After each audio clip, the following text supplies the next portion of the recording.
Sunlight హోస్ట్లో మీ యొక్క డొమైన్కి WordPress install చేయాలంటే ముందుగా మీరు మీ యొక్క cPanel అయితే ఓపెన్ చేయండి.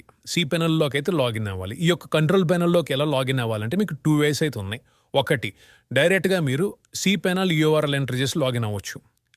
cp.sunlighthost.com మీరు టైప్ చేసి ఎంటర్ చేస్తే యూజర్ నేమ్ పాస్వర్డ్ అడుగుతుంది. మీ యొక్క ఈమెయిల్ ఐడి అలాగే పాస్వర్డ్ ఎంటర్ చేసి మీరు లాగిన్ అవ్వండి. ఇక్కడ మీరు మేనేజ్ క్లిక్ చేస్తే డైరెక్ట్గా మీ యొక్క కంట్రోల్ ప్యానెల్ అయితే ఓపెన్ అవుతుంది. ఇది ఒక వే. రెండోది ఏంటంటే మీ యొక్క క్లయింట్ ఏరియా నుంచి కూడా మీరు లాగిన్ అవ్వచ్చు. ముందుగా మీరు గూగుల్ ఓపెన్ చేసి ఇందులో సన్లైట్ హోస్ట్ అని టైప్ చేయండి. టైప్ చేసి ఎంటర్ క్లిక్ చేస్తే మీకు sunlighthost.com అనే వెబ్సైట్ ఉంటుంది. దీన్ని క్లిక్ చేసి ఓపెన్ చేయండి. ఇక్కడ మీకు టాప్ రైట్ సైడ్ కార్నర్లో క్లయింట్ ఏరియా అని కనబడుతుంది. దీన్ని క్లిక్ చేస్తే యూజర్ నేమ్ పాస్వర్డ్ అయితే అడుగుతుంది. మీ యొక్క యూజర్ నేమ్ పాస్వర్డ్ ఎంటర్ చేసి లాగిన్ క్లిక్ చేయండి. మీరు ఇలా క్లయింట్ ఏరియాలోకి అయితే లాగిన్ అవుతారు. అంటే ఇక్కడ మీరు ఏదైతే సర్వీసెస్ ఉన్నాయో మీకు సర్వీస్ మీద క్లిక్ చేస్తే మీ యొక్క హోస్టింగ్ ప్లాన్స్ అయితే డిస్ప్లే అవుతాయి. మీరు ఏ యొక్క hosting plan control panel open చేయాలనుకున్నారో అది సెలెక్ట్ చేసుకుని ఇక్కడ login to control panel click చేస్తే డైరెక్ట్గా ఎటువంటి యూజర్ నేమ్ పాస్వర్డ్ ఎంటర్ చేయకుండా కూడా మీరు లాగిన్ అవ్వచ్చు. ఇక్కడ మీ యొక్క సర్వీస్ని సెలెక్ట్ చేసుకుని మీ యొక్క ప్యాకేజ్ మేనేజ్ క్లిక్ చేస్తే ఇలా కంట్రోల్ ప్యానెల్లోకి అయితే మీరు లాగిన్ అవుతారు. కిందకి స్క్రోల్ చేయండి. ఇక్కడ మీకు వర్డ్ప్రెస్ అని కనబడుతుంది. దీన్ని క్లిక్ చేయండి. అంటే ఇక్కడ మీ యొక్క డొమైన్స్ లిస్ట్ అయితే ఉంటుంది. మీరు ఏ డొమైన్కి అయితే వర్డ్ప్రెస్ ఇన్స్టాల్ చేద్దాం అనుకుంటున్నారో ఆ యొక్క డొమైన్ సెలెక్ట్ చేసుకుని ఇన్స్టాల్ క్లిక్ చేయండి.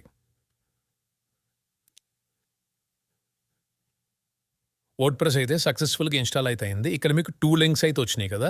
ఇందులో ఫస్ట్ లింక్ క్లిక్ చేసి మీరు ఓపెన్ చేయాలి. ఇక సెకండ్ లింక్ ఏంటంటే ఇది టెంపరరీ URL స్టాక్ స్టేజింగ్. దీని గురించి సపరేట్గా మీకు డీటెయిల్ వీడియో అయితే ఉంది మన ఛానల్లో, ఒకసారి చెక్ చేయండి. ఈ యొక్క టెంపరరీ URL ఎప్పుడు వాడతామంటే ఈ యొక్క డొమైన్ మీరు రిజిస్ట్రేషన్ చేయలేదు, అసలు ఈ డొమైన్ లేదు, లేకుండా కూడా ఈ యొక్క టెంపరరీ URLలో వర్డ్ప్రెస్ ఇన్స్టాల్ చేసి వెబ్సైట్ మొత్తం కంప్లీట్ చేసిన తర్వాత మీ యొక్క ఏ డొమైన్ అయితే అనుకున్నారో ఆ డొమైన్కి మీరు మార్చుకోవచ్చు. అంటే ఈజీగా జస్ట్ 1 క్లిక్తో మీరు టెంపరరీ URL నుంచి మెయిన్ డొమైన్కి మార్చేసుకోవచ్చు. ఈ సినారియో మీకు ఎక్కడ ఉపయోగపడుతుంది? ఇప్పుడు మీరు ఒక క్లయింట్కి వెబ్సైట్ చేస్తున్నారు, తను ఇంకా డొమైన్ కొనుక్కోలేదు. జనరల్గా మీరు ఏం చేస్తారంటే మీ యొక్క సబ్ డొమైన్ క్రియేట్ చేసి అందులో వర్డ్ప్రెస్ ఇన్స్టాల్ చేసి వెబ్సైట్ అయితే క్రియేట్ చేసి క్లయింట్కి చూపిస్తారు. క్లయింట్ ఓకే అయిన తర్వాత మీరు తన యొక్క డొమైన్ అప్పుడు ఒకవేళ కొంటే కనుక ఆ యొక్క డొమైన్కి ఎక్కడైతే అక్కడ మీరు మూవ్ చేస్తారు, వెబ్సైట్ మైగ్రేట్ చేస్తారు. అది చాలా హిట్రిక్ వర్క్. అలా కాకుండా మీకు సన్లైట్ హోస్ట్లో ఒక ఫీచర్ అయితే ఉంది. మీరు డొమైన్ కొనకుండా కూడా ఒక టెంపరరీ URL మీరు క్రియేట్ చేసుకోవచ్చు. క్రియేట్ చేసుకుని ఆ యొక్క టెంపరరీ URLలో వర్డ్ప్రెస్ ఇన్స్టాల్ చేసుకుని వెబ్సైట్ మొత్తం క్రియేట్ చేసేసిన తర్వాత క్లయింట్కి ఈ యొక్క టెంపరరీ URL అయితే షేర్ చేస్తారు. వెబ్సైట్ మొత్తం చెక్ చేస్తారు. ఓకే అని అనుకున్న తర్వాత అప్పుడు మీరు డొమైన్ కొంటారు కదా, ఆ యొక్క డొమైన్ అనేది మన సెట్టింగ్స్లో యాడ్ చేస్తే ఇన్స్టెంట్గా మైగ్రేట్ అయిపోద్ది, మనం ఎటువంటి ఎక్స్ట్రా వర్క్ కూడా చేయకుండా.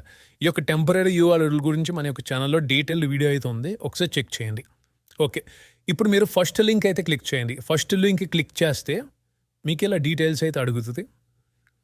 మీ యొక్క లాంగ్వేజ్ సెలెక్ట్ చేసుకోమని అడుగుతున్నాను. లాంగ్వేజ్ సెలెక్ట్ చేసుకుని కంటిన్యూ క్లిక్ చేయండి. ఇక్కడ మీ యొక్క సైట్ డీటెయిల్స్ అయితే మీరు ఎంటర్ చేయాలి. మీ యొక్క site title, user name, password అలాగే మెయిల్ ఐడి. మీ డీటెయిల్స్ ఎంటర్ చేసిన తర్వాత ఇన్స్టాల్ వర్డ్ప్రెస్ని క్లిక్ చేయండి. ఇక్కడ మీకు లాగిన్ అని అడుగుతుంది కదా, లాగిన్ క్లిక్ చేయండి. మీరు ఇంతకు ఇచ్చిన యూజర్ నేమ్, పాస్వర్డ్ ఇక్కడ ఎంటర్ చేసి లాగిన్ క్లిక్ చేయండి. ఇలా మీ యొక్క వర్డ్ప్రెస్ డాష్బోర్డ్కి అయితే వస్తారు. ఈ విధంగా మీరు వర్డ్ప్రెస్ని అయితే మీరు ఇన్స్టాల్ చేసుకుంటారు. ఇప్పుడు నెక్స్ట్ టైం మీరు వర్డ్ప్రెస్కి మీరు లాగిన్ అవ్వాలంటే కనుక డైరెక్ట్గా మీ యొక్క డొమైన్ నేమ్ ఎంటర్ చేసి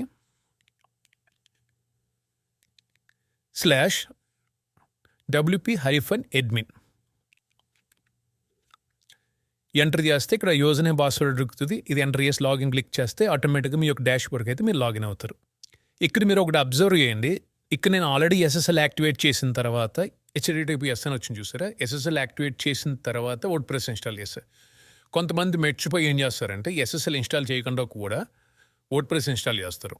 ఇన్స్టాల్ చేసిన తర్వాత మీరు హోస్టింగ్లో SSL యాక్టివేట్ చేసినా సరే మీ వెబ్సైట్లో అప్లై అవ్వదు.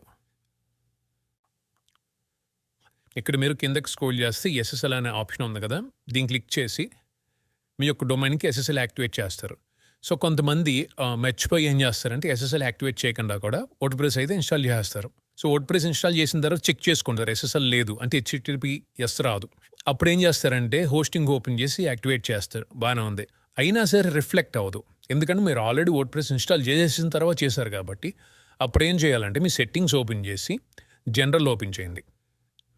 ఎక్కడ మీకు ఎస్ అని ఉండదు, అంటే ఎస్ఎస్ఎల్ యాక్టివేట్ చేయకుండా వర్డ్ ప్రెస్ ఇన్స్టాల్ చేస్తే మీకు ఈ విధంగా కనబడుతుంది.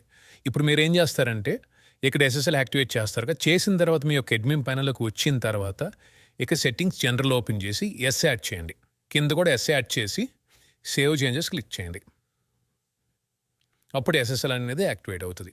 అండ్ ఒకటి గుర్తుపెట్టుకోండి, మీరు ఎస్ఎస్ఎల్ యాక్టివేట్ చేసిన తర్వాత 30 మినిట్స్ అయితే మీరు వెయిట్ చేయాలి. 30 మినిట్స్ వెయిట్ చేస్తే అప్పుడు మీకు ఫుల్లీగా ఎస్ఎస్ఎల్ అనేది యాక్టివేట్ అవుతుంది. Okay.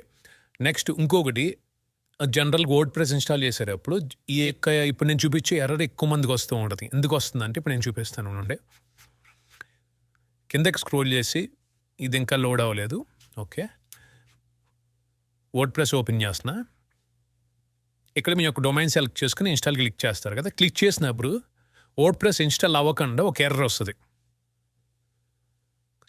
కురింట్ install one click S directories not empty అని ఒక ఎర్రర్ అయితే వస్తుంది. ఈ ఎర్రర్ ఎందుకు వస్తుందంటే ఇక్కడ మీరు ఏదైతే డొమైన్ సెలెక్ట్ చేసుకున్నారో ఈ యొక్క డొమైన్ డైరెక్టరీ అనేది ఎంటీగా లేదని ఇండికేషన్ ఇస్తుంది. అంటే మీరు వర్డ్ ప్రెస్ ఇన్స్టాల్ చేసేటప్పుడు ఈ యొక్క డొమైన్ ఫోల్డర్ ఎంటీగా ఉండాలి. అది ఎలా చెక్ చేయాలంటే మీ యొక్క సి ప్యానెల్ ఓపెన్ చేయండి. ఓపెన్ చేసిన తర్వాత అసలు ఆ యొక్క డొమైన్ డైరెక్టరీ ఏమి ఇచ్చాడు అనేది ఒకసారి చెక్ చేయండి. ఆ యొక్క డొమైన్ డైరెక్టరీ ఏముంది అనేది ఒకసారి చెక్ చేయండి. ఈ యొక్క డొమైన్స్ ఓపెన్ చేసిన తర్వాత మీ యొక్క డొమైన్ పక్కన డాక్యుమెంట్ రూట్ అని ఉంటుంది.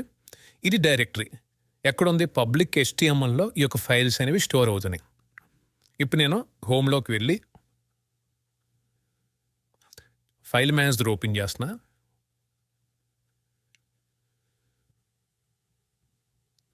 ఇక్కడ పబ్లిక్ HTML ఓపెన్ చేస్తే ఈ యొక్క ఫైల్స్ అనేవి ఆల్రెడీ ఉన్నాయి. ఎందుకంటే నేను ఈ యొక్క domain already word press install చేశాను కాబట్టి ఫైల్స్ అయితే వచ్చినాయి. ఇప్పుడు నేను మళ్ళీ వర్డ్ ప్రెస్ ఇన్స్టాల్ చేస్తుంటే నాకు ఎర్రర్ వస్తుంది. ఎందుకు? ఫైల్స్ అనేవి ఎంటీగా ఉండాలి. ఎంటీగా లేదు కాబట్టి ఎర్రర్ వస్తుంది. ఇప్పుడు ఏం చేయాలంటే ఈ యొక్క మొత్తం సెలెక్ట్ చేసుకుని ఇలా డ్రాగ్ చేస్తే సెలెక్ట్ అవుతాయి. రైట్ క్లిక్ ఇచ్చి డిలీట్ క్లిక్ చేస్తే డిలీట్ అవుతాయి. ఈ ఫోల్డర్ అనేది ఎంటీగా ఉంది కదా, ఇప్పుడు మీరు వర్డ్ ప్రెస్ ఇన్స్టాల్ చేయడానికి ట్రై చేస్తుంటే ఇన్స్టాల్ అవుతుంది. మీకు ఎటువంటి ఎర్రర్ అయితే రాదు. ఇప్పుడు మీరు ఫస్ట్ లింక్ క్లిక్ చేసి నార్మల్గా ఇందాక మీకు చెప్పినట్టే ఇంగ్లీష్ సెలెక్ట్ చేసుకుని కంటిన్యూ క్లిక్ చేసి మీ డీటెయిల్స్ ఎంటర్ చేసి ఇన్స్టాల్ వర్డ్ ప్రెస్ క్లిక్ చేస్తే ఆటోమేటిక్గా ఈ యొక్క డొమైన్లో మీ యొక్క వర్డ్ ప్రెస్ అనేది ఇన్స్టాల్ అవుతుంది. లాగిన్ క్లిక్ చేస్తే మీ యొక్క వర్డ్ ప్రెస్ డాష్బోర్డ్ అనేది ఓపెన్ అయింది. ఈ విధంగా సన్లైట్ హోస్ట్లో వర్డ్ ప్రెస్ అనేది మీరు ఇన్స్టాల్ చేసుకోవచ్చు.